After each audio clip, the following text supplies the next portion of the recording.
12장 1절에서 15절까지의 말씀을 교독하도록 하겠습니다. 사무엘하 12장 1절에서 15절까지 교독하겠습니다. 사무엘하 12장입니다. 여호와께서 나단을 다윗에게 보내시니 그가 다윗에게 가서 그에게 이르되 한 성읍에 두 사람이 있는데 한 사람은 부하고 한 사람은 가난하니 가난한 사람은 아무것도 없고 자기가 사서 기르는 작은 암양 새끼 한 마리뿐이라. 그 암양 새끼는 그와 그의 자식과 함께 자라며 그가 먹는 것을 먹으며 그의 잔으로 마시며 그의 품에 누움으로 그에게는 딸처럼 되었거늘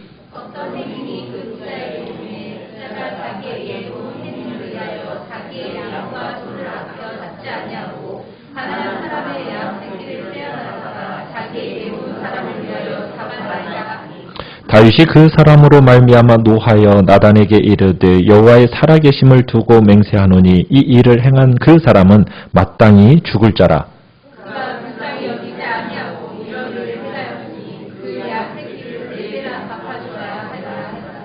나단이 다윗에게 이르되 당신이 그 사람이라. 이스라엘의 하나님 여호와께서 이와 같이 이르시기를 내가 너를 이스라엘 왕으로 기름 붓기 위하여 너를 사울의 손에서 구원하고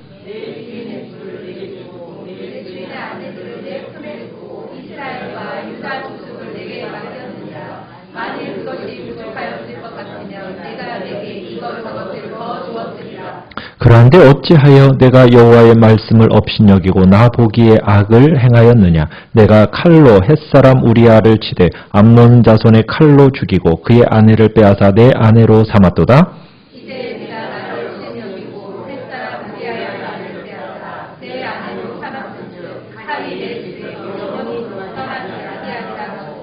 여호와께서 또 이와 같이 이르시기를 보라 내가 너와 내 집에 재앙을 일으키고 내가 내 눈의 앞에서 내 아내를 빼앗아 내 이웃들에게 주리니 그 사람들이 내 아내들과 더불어 백주에 동침하리라.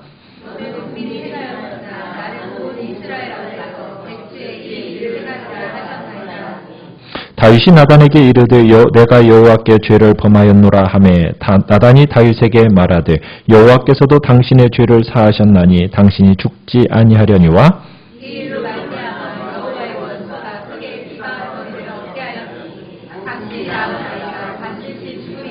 같이 읽습니다. 나단이 자기 집으로 돌아가니라. 아멘. 오늘 말씀의 제목은 당신이 그 사람이라 라는 제목으로 말씀을 나누고자 합니다. 지난주에 우리가 다윗이 유부녀인 밧세바와 간음하고 그것을 숨기고자 그 간음을 은폐하기 위해서 그의 남편인 우리아를 죽이는 것을 우리가 보았습니다. 다윗은 모든 이 일을 비밀리에 끝냈다. 그러기에 누구도 모른다라고 생각을 했죠. 그러나 그 모든 것을 보고 계셨던 분이 계십니다. 그분이 누구이십니까? 하나님은 다 보고 계셨습니다. 그래서 하나님이 직접 나서서 다윗이 전혀 예상치 못했던 사람과 방법을 통해서 이 상황을 뒤집으십니다. 하나님께서 나단을 다윗에게 보내시는데 보내셔서 이제 회개를 촉구를 하시는 겁니다. 어떻게 보면 다윗의 회개라는 것은 스스로 깨달아 알아서 자신이 참여한 게 아닙니다. 하나님이 주도하신 회개입니다. 그래서 이것이 진짜 회개입니다. 기독교의 참회, 기독교의 회개라는 것은 세상의 참회와는 근본적으로 다릅니다. 어떤 면에서 다르냐가 우리는 많은 점에서 어떻게 보면 넘어지고 실수하고 어떻게 보면 추함을 드러내고 그리고 돌이켜 참여하는데 이 기독교의 회개는 주도권이 우리에게 있지 않다라는 겁니다. 하나님이 회개하게 하지 아니하시면 우리는 절대로 회개할 수가 없습니다. 어떻게 보면 회개하는 것마저도 어떻게 보면 하나님께 맡겨내야 한다는 거예요. 오늘 1절에 보면 이렇게 시작을 합니다. 여호와께서 나단을 다윗에게 보내셨다. 하나님이 다윗에게 하나님의 말씀을 가진 선지자를 보내면서부터 이제 다윗의 회개가 시작이 되어집니다. 하나님이 다윗에게 나단을 보내십니다. 진짜 회개는 여기서부터 시작이 되는 거죠. 우리가 다윗의 상태가 어제 지난 11절, 27절 끝에 보면 어떻게 끝났는지, 다윗의 상태가 어떠한가를 우리가 보게 되는데 11장 27절 끝에 뭐라고 나갔습니까? 다윗이 행한 그 일이 여호와 보시기에 악하였더라 하고 끝났어요. 그럼 다윗이 어떤 불편한 마음을 갖고 있었는가? 이런 언급이 없습니다. 궁궐안은 그냥 원래 상태, 어떻게 보면은 평온한 상태로 돌아가 버렸습니다. 우리아는 제거되었고, 또 이제 그의 아내 바세바는 누구의 정식 부인이 되었습니까? 다윗의 정식 부인이 되었어요. 그리고 얼마 후에 이 불륜의 상징인 아이도 태어났습니다. 아마 이 아이는 궁궐 안에서 굉장히 귀여움을 받으면서 자랐을 겁니다. 그때까지는 아무 이상이 없었습니다. 그런데 이 일인 분명히 여호와 하나님이 보시기에 어땠다고요? 악했습니다. 다윗에게 있어서 전혀 회개의 기미도 보이지 않았습니다. 그러자 하나님이 보내십니다. 누구를 보내셨습니까? 나단 선지자를 다윗에게 보내십니다. 하나님이 다윗의 인생의 주도권을 쥐고 그를 심판하시기 위해서 나단을 보내신 겁니다. 자, 다윗을 찾은 나단.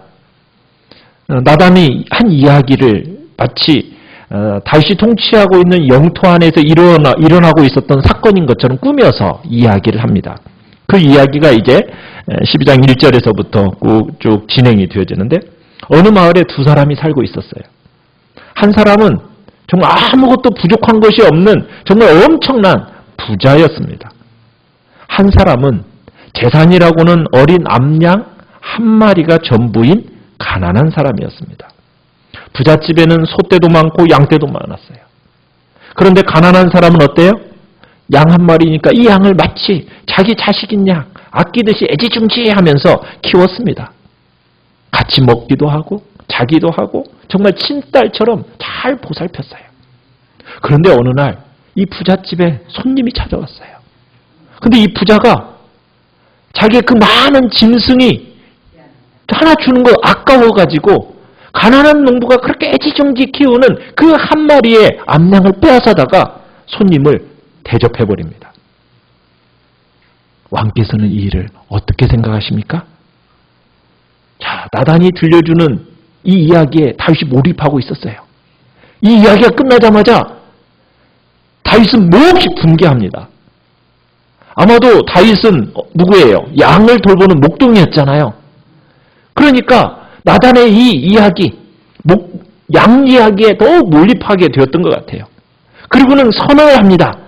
5절, 6절에 보면은 뭐라고 얘기했냐면, 다윗이 그 사람으로 말미암아 노하여 나단에게 이르되 여호와의 살아계심을 두고 맹세하노니 이 일을 행한 그 사람은 뭐 할 사람이라?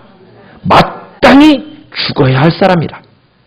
아니, 이스라엘 하늘 아래서 이런 천공로할 놈이 있단 말인가? 이런 인간이 숨쉬고 있단 말인가? 그런 인간은 당장 마땅히 죽어야 할 놈이다.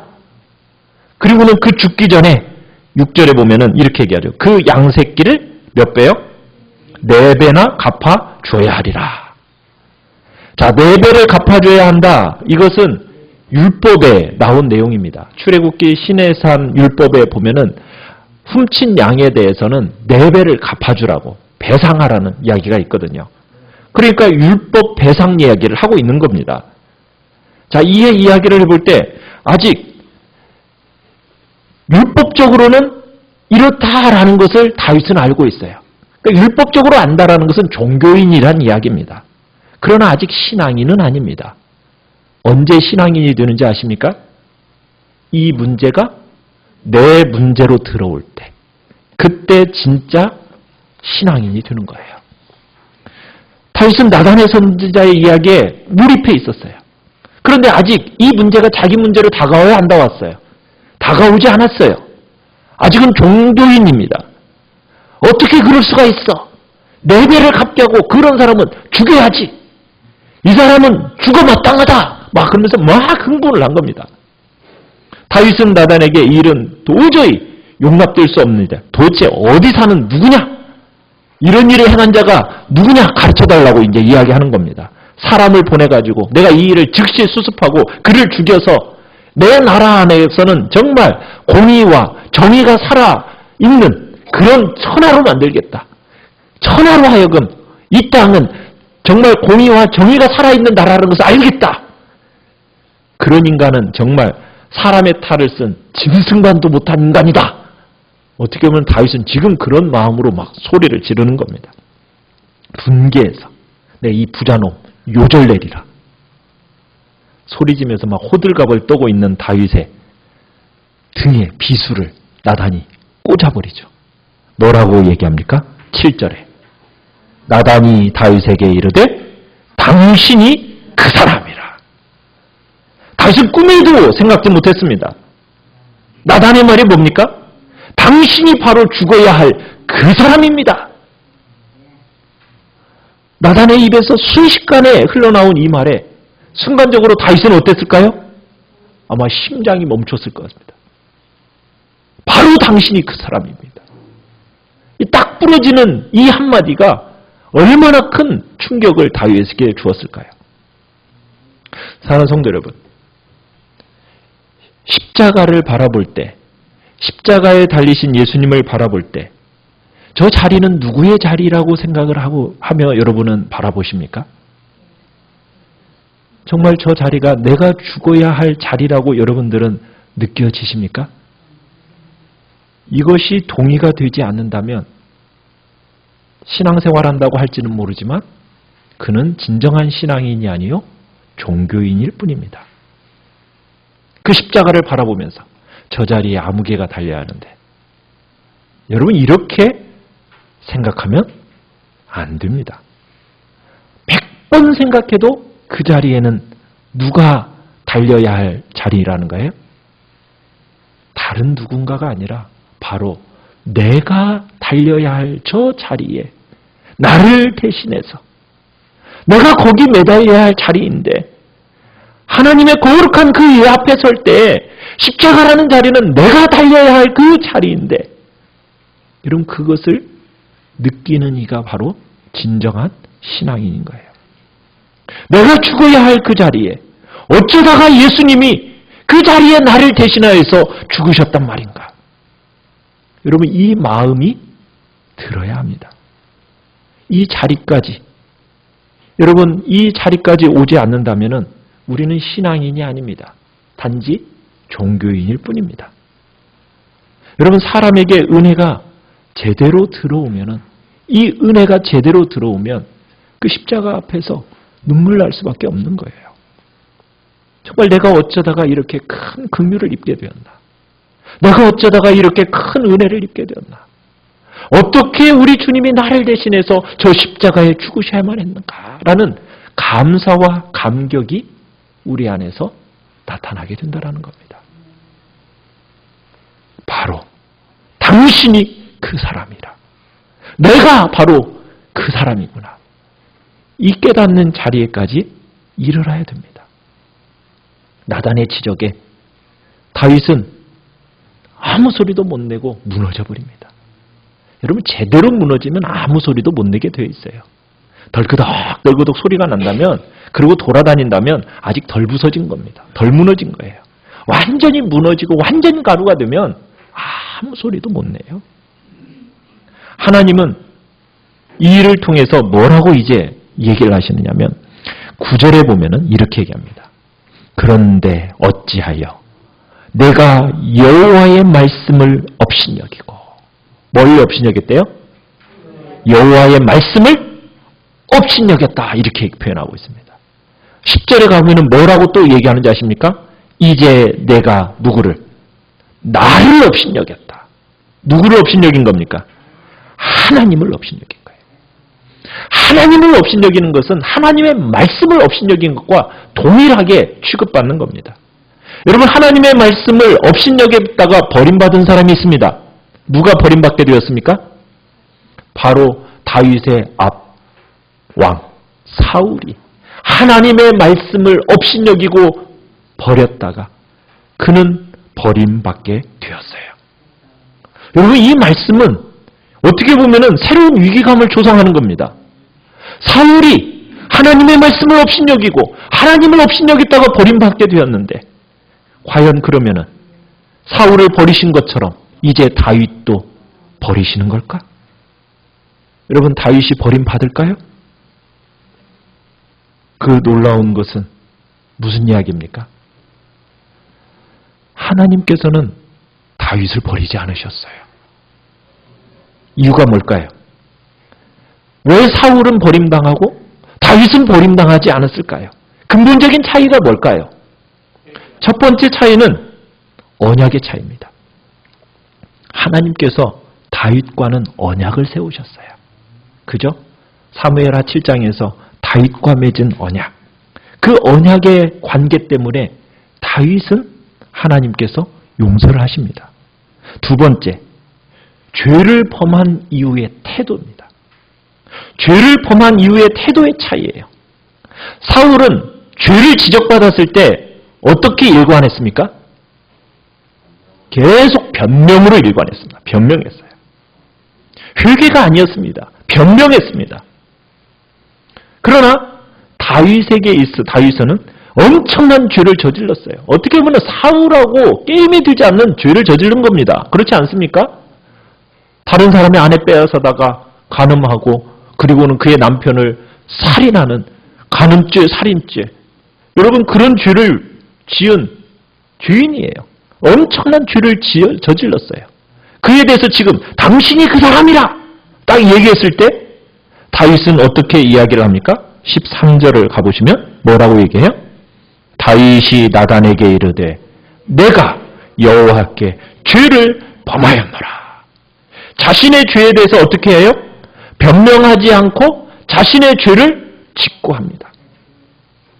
나단을 통해서 하나님의 심판이 다윗을 세차게 지금 타격을 했을 때 다윗은 뒤로 물러서지 않습니다.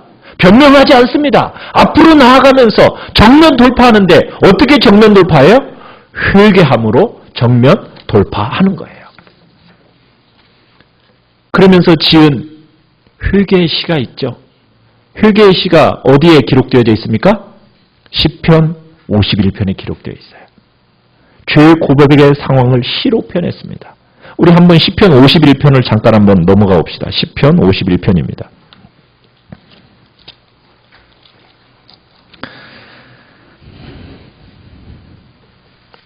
시편 51편 839페이지 구약성경 839페이지 시편 51편 제가 한번 읽어보겠습니다.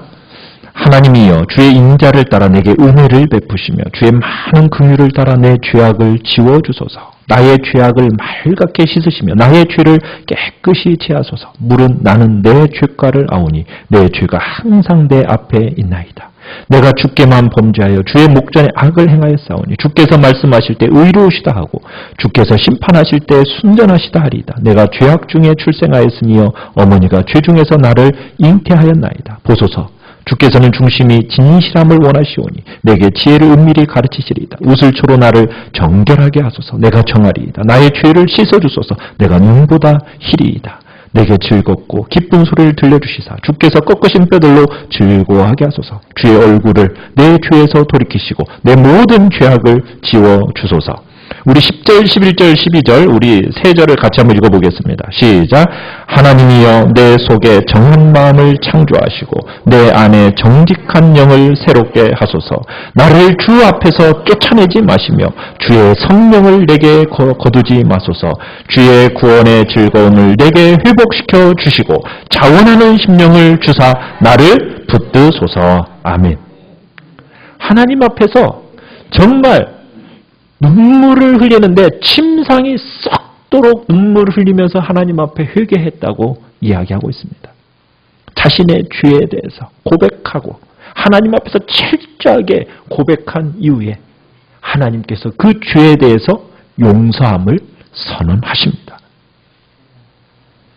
본문으로 다시 돌아와 보시면 어떻게 보면 실제로 이 시편에 묘사된 것 같은 뼈아픈 회개와 참회의 시간이 경과하는 후에 아마 죄사함의 선언이 이루어졌을 것입니다. 다윗의 절절한 참회와 회개로 죄사함의 선언을 받게 됩니다.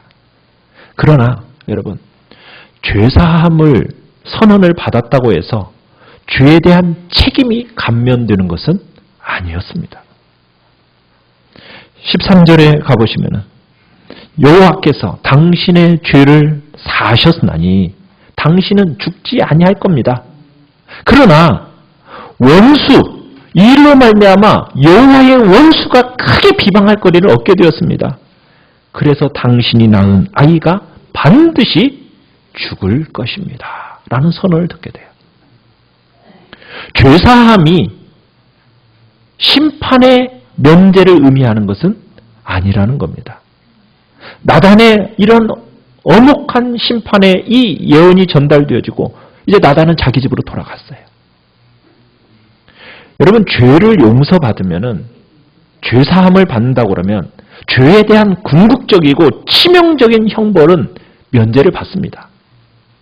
그러나 그 죄에 대한 징계가 있고 그 죄에 대한 정화의 어떤 우리를 깨끗하게 하시려는 정화적인 조치 속에서 있어지는 징계와 그에 대한 형벌은 우리에게 남아 있습니다.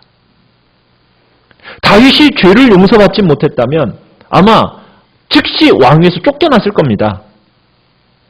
아마 그가 죽었을 거예요. 그러나 죄사함의 선언이었지만 그러나 하나님의 진노와 이 땅에서의 하나님의 심판이 완전히 면제되느냐? 그건 아니더라는 거예요. 마땅히 받아야 할 어떤 치명적인 심판이나 궁극적인 심판, 어떻게 보면 법정 최고형에 이르는 그런 같은 심판은 면제를 의미하는 것이 죄사함이에요. 그러나 다윗의 죄사함을 받았지만 그 범한 죄의 결과로 오는 그 고통스러운 심판은 자기가 감수해야 됩니다. 이제 하나님 앞에서 징벌적인 정화의 조치, 우리의 마음속에 있는 그 죄와 허물에 대한 어떻게 보면 정결케 만드시려는 하나님의 그 정화적인 조치는 감수해야 된다는 겁니다. 여러분들이 거룩하신 하나님의 자녀들로서 우리가 죄를 용서받았습니다. 그러나 그 죄로 인한 자연스러운 대가는 감당해야 된다는 거예요. 이게 뭐냐면 하나님이 그분의 사랑과 함께 공의가 만족되는 겁니다. 하나님의 사랑과 공의가 입맞추는 거예요. 안 그랬으면 십자가도 없었겠죠. 그냥 하나님이 죄 용서한다. 그렇게 그냥 그것으로 끝내버렸다면 여러분 십자가가 의미가 없었을 겁니다. 그러나 하나님의 공의 앞에서는 그에 대한 뭐가 있어야 돼요? 사랑과 공의가 함께 존재하기 위해서는 십자가가 존재해야 됐듯이. 그저 우리가 제가 하나님 잘못했어요. 한마디 딱 하기만 하면은 내가 범한 모든 죄에 대한 책임이 끝나느냐? 그건 아니라는 겁니다. 그 속에는 죄가 가져온 참담한 결과를 직면해야 되고 그 참담한 결과에 대한 고통은 이 땅에서 겪게 되는 거예요. 그런데요, 이것이요 하나님의 은총입니다. 왜 그런지 아십니까? 우리가 그런 고통의 터널을 통과할 때 우리의 마음이 하나님의 형상으로 예수 그리스도의 사람으로서 닮아가는 기간이 되기 때문이에요. 우리가 하나님 앞에서 죄를 짓고 그 죄에 대해서 아무런 것도 없이 그냥 용서되어졌으니까 이제 편안하게 됐다? 그렇게 되면 우리 변화되지 않습니다. 죄에 대한 정말 책임과 함께 그 고난의 터널을 통과하면서 우리의 심령이 그때서야 변화되기 시작하는 거예요. 하나님의 형상으로. 나중에 다윗이요 정말 성인 군자처럼 변화되어지는 것이 무엇으로 그렇게 변화되는지 아십니까? 이와 같은 재앙을 통과하면서 변화가 되어져요. 자신의 아들 압살롬으로부터 죽을 위기를 당하고 그 고통을 통과하는 가운데 다윗은 주님 앞에서 정말 변화된 모습을 우리는 더 나중에 발견하게 되는 거예요. 자, 나단의 예언대로 이제 우리아의 아내가 낳은 다윗에게 낳은 아이를 하나님께서 15절에 보시면 치십니다. 치시니까 이제 알아요. 너무 알습니다. 이 앓는 아이를 보면서 이제 다윗은 어떻게 합니까? 다윗은 어떻게 하죠? 16절에 그 아이를 위해서 하나님 앞에 간구합니다. 금식하면서 하나님 앞에 밤새도록 땅에 엎드리면서 기도를 합니다.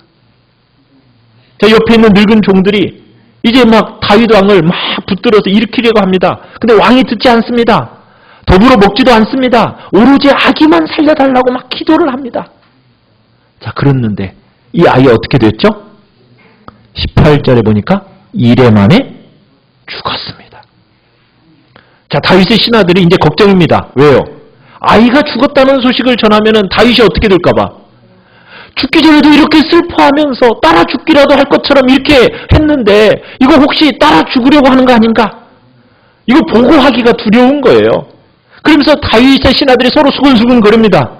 자, 그런데 이것을 이제 18절, 19절에 가보면은 수근거리는 것을 19절에 보면은 수근거리는 것을 보고서는 다윗이 눈치챘습니다. 무슨 눈치를 챘어요? 아, 아이가 죽었구나. 자, 죽었다라는 것을 알고서는 이제 어떻게 하죠? 20절에 가보니까 네. 도리어 이제는 깨끗하게 씻고 기름 바르고 의복을 갈아입고 하나님의 전에 들어가서 경배하고 왕궁으로 들어오더니 음식을 차려 먹습니다. 일상생활로 복귀하는 거예요. 자, 이것을 본 신하들이 어떻게 생각했을까요? 이상하지 않습니까? 그러니까 신하들이 묻는 거예요. 아이가 살았을 때는 그렇게 금식하면서 우시더니 죽은 후에는 왜 이렇게 일어나서 잡수시면서 이렇게 하는 게 어떻게 이런 일이 있습니까? 라고 묻는 거예요. 그러자 다윗이 금식을 푼 이유를 설명을 합니다. 22절, 23절에서 뭐라고 설명을 합니까? 혹시나 내가 이렇게 살았을 때 금식하고 울면 하나님이 나를 불쌍히 여기셔서 나를 살려주셨던 것처럼 이 아이도 살려주시지 않을까 생각했다. 근데 지금은 죽었다. 근데 내가 어떻게 뭐하러 금식하겠냐? 다시 돌아올 것도 아닌데 나도 이제 그에게로 가려니와 그는 내게로 돌아오지 않을 거다. 다윗은 이 아이를 사랑했어요. 죄를 지어서 얻은 어떻게 보면 부끄러운 죄의 씨앗이었지만 정말 자기의 책임감을 가지고 이 아이를 사랑하고 정말 다른 자식들과 똑같이 사랑했어요. 다윗은 하나님은 긍휼이 크시니까 긍휼이 크신 하나님 아무리 죽을 아이라 하더라도 내가 울면서 매달리면 혹시나 살려주시진 않을까? 이런 마음으로 이제 하나님 앞에 기도한 거예요. 하나님이 아이를 살려주시느냐 살려주시지 않느냐 이건 하나님의 주권, 하나님이 결정하실 문제고 아이가 죽기 전까지는 내가 뭐 해야 되는 거예요? 내가 할 수 있는 일, 살 수 있도록 정말 울며 불며 금식하며 기도하는 일은 내가 할 일이니 나는 하나님 앞에 그렇게 기도한 거다. 나도 죽을 수밖에 없는 죄인이었는데 하나님이 살려주셨으니 혹시라도 이 아이도 죽을 수밖에 없는 아이일지라도 혹시 하나님이 긍휼을 베푸셔서 살려주실지 어떻게 알겠는가. 그러면서 하나님 앞에 매달렸던 거예요. 그렇다고 해서 반드시 이 아이 살려주셔야 합니다 하고 하나님 앞에 고집 부린 건 아닙니다. 숨이 넘어가니까 그때서는 이제 어떻게 하는 거예요? 이제 하나님 앞에 내어 맡기는 거예요. 여러분 이 사실이 우리에게 주는 좋은 교훈이 있습니다. 죽을 병으로 고통당하고 있는 사람. 여러분 그런 사람에게 우리는 두 가지 가능성을 생각을 해야 됩니다. 뭘 생각해야 돼요? 하나님의 능력으로 이 사람을 살릴 수도 있고 또 한 가지는 하나님의 주권에 따라 데려가실 수도 있다. 그러나 남아있는 우리와 가족들이 해야 할 일은 뭐죠? 기도하는 거예요. 끝까지 기도하는 겁니다. 포기하지 않고 금식하면서 끝까지 기도하는 거예요. 여기에 믿음의 승리가 있는 겁니다. 그런 사람들은요, 보통 죽음을 앞둔 환자를 할지라도 놀라운 환신 가운데 영광 중에 숨을 거두는 경우가 참 많습니다. 우리는 우리의 해야 할 일은 끝까지 주님 앞에서 나의 해야 할 일은 하는 거예요. 그리고 나머지는 하나님의 주권 아래 맡기는 겁니다. 이게 우리의 태도인 거죠. 우리 하나님은 회복시켜 주시는 분이십니다. 하나님은 다윗을 심히 아프게 치신 후에 그의 상처를 싸매 주십니다. 범죄로 인해서 하나님과 관계가 막혔던 다윗이었어요. 모든 면에서 어떻게 보면 기로가 다 막혀 있었어요. 그러나 하나님께서 이제 나아가서 회개하고 용서받은 후에 하나님의 관계가 회복된 후부터 이제 모든 영역이 회복이 되기 시작합니다. 자, 어떻게 회복이 되는지 첫 번째, 하나님께서 위로하시고 축복을 하시는데 24절에 가보시면은 용서받지 못할 것 같던 밧세바의 관계가 용서를 받습니다. 하나님은 밧세바를 다윗의 처로 인정해 주세요. 그리고 밧세바를 통해서 새로운 아들을 주십니다. 자, 첫째 아들을 정말 잃어버리고 비통해하는 이 밧세바를 위로하면서 이 아이와 밧세바와 동침하면서 아들이 태어났어요. 그의 이름을 뭐라고 지었습니까? 솔로몬이라고 지었습니다. 솔로몬. 여러분, 솔로몬이라는 이름의 뜻이 뭘까요? 샬롬에서 나왔습니다. 평화, 안정, 이런 뜻이에요. 그러니까 앞서 죽은 아이로 인해서 정말 마음이 불안하고 편치 못했는데 이 아이가 딱 태어나는 순간 이 다윗의 마음이 평안을 얻게 된 거예요. 그러면서 이 아이의 이름을 솔로몬이라고 지으면서 하나님과의 평화를 원했던 겁니다. 자, 그러자 하나님께서 그의 응답하시듯이 선지자 나단을 다시 보내주시면서 특별한 이름을 허락하시죠. 뭐라고 25절에 또 특별한 이름을 하사하십니까? 여디디야. 자, 여디디야라는 의미가 뭐예요? 여호와께서 사랑하셨다. 여호와의 사랑을 입다. 이런 의미입니다. 하나님께서 선지자를 통해서 이미 평화가 임했음을 이렇게 선언하시는 거예요. 이 아이를 사랑한다 라고 선언하시면서 하나님께서 범죄했던 이 다윗을 버리지 아니하시고 여전히 내가 너를 뭐한다? 사랑한다 라는 징표로서 이 아이의 이름을 여디디야, 회복의 징표로 주시는 겁니다. 하나님은 솔로몬을 사랑하셨고 이 다윗의 뒤를 이어서 누가 왕이 됩니까? 솔로몬이 이스라엘의 왕이 되고 이 솔로몬의 시대에 이스라엘의 전성기를 맞이하게 되는 거죠. 어떻게 보면 죄가 더한 곳에 은혜도 더욱 넘치는 역사가 나타나게 된 겁니다. 하나님은 회개하는 자에게 더욱 큰 은혜를 주시는 거죠. 자, 두 번째로 온 위로가 있습니다. 어떤 위로가 있냐면 26절부터인데요. 암몬과의 긴 전투가 승리로 끝나게 됩니다. 오랫동안 끌어왔던 이 암몬과의 전투가 이 다윗이 영적으로 회복이 되자마자 승리로 끝나게 됩니다. 요압이 암몬 왕이 차지하고 있던 그 성 랍바를 쳐서 왕성을 점령을 합니다. 그리고서는 자신이 승전의 깃발을 꽂지 않고는 다윗에게 전령을 급파해가지고 다윗 왕 자신이 지금 급히 승리의 깃발을 꽂도록 배려를 하고 있는 것을 보게 됩니다. 와서 이 성 정복 과업의 대미를 장식해 주십시오. 그러면서 28절 하반절에는 왜 그러냐면 내가 이 성읍을 정림하면 이 성읍이 혹시나 내 이름으로 일컬음을 받을까 두렵습니다. 왕이여 오셔서 왕이 당신이 그곳에서 딱 점령하십시오. 자, 그리고선 그 땅을 점령을 했어요. 자, 그리고 30절에 보니까 자, 이 모압 왕의 머리에 암몬 왕이 쓰고 있던 왕관이 있었는데 보석이 박혀 있었어요. 그런데 그 무게가 얼마라고 되어 있습니까? 금 한 달란트. 이 금 한 달란트라고 하면 몇 킬로나 되는지 아십니까? 30kg 정도 됩니다. 약 30kg. 머리에다 30kg짜리 왕관을 쓰고 그 30kg 한번 이고 다시 좀 보시겠어요? 어마어마한 큰 왕관이에요. 네? 그것을 이제 빼앗아다가 다윗이 쓰는 겁니다. 이전의 수치를 어떻게 보면 암몬과의 전쟁에서 회복이 되어지고 다윗은 암몬을 정복하고 암몬의 백성들에게는 강제 노동을 부과하게 됩니다. 여러분, 이게 무슨 그림입니까? 다윗이 어떻게 보면 가장 추한 모습, 약한 모습, 허물진 모습이었잖아요. 자, 그런데 기가 막힌 것은 다윗이 한 일이라고는 뭐밖에 없는 것 같아요? 죄 지은 것밖에 없는 것 같잖아요. 그런데 마지막에는 하나님께서 뭘 씌워주시더라고요? 영광의 관을 딱 씌워주시더라는 거예요. 좀 웃기지 않습니까? 이게 참 하나님 성경 전체에서 아주 굉장히 중요한 그림입니다. 우리가 막 실패를 의식할 때가 있죠.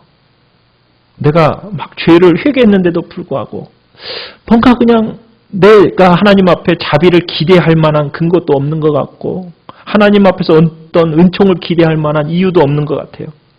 자꾸 내 삶을 바라보시는 하나님의 얼굴은 자꾸 찌푸린 얼굴인 것만 같은 그런 느낌이 자꾸 들면서 내 마음이 자꾸 염려스러워요. 회개는 한 것 같은데 여전히 하나님이 나를 바라보시는 것이 뭔가 모르게 찌푸린 얼굴로 바라보면서 여전히 마음에 불안한 마음이 혹시 가지고 있는 분들이 의외로 많아요. 여러분, 그런데요, 다윗을 생각해 보라는 거예요.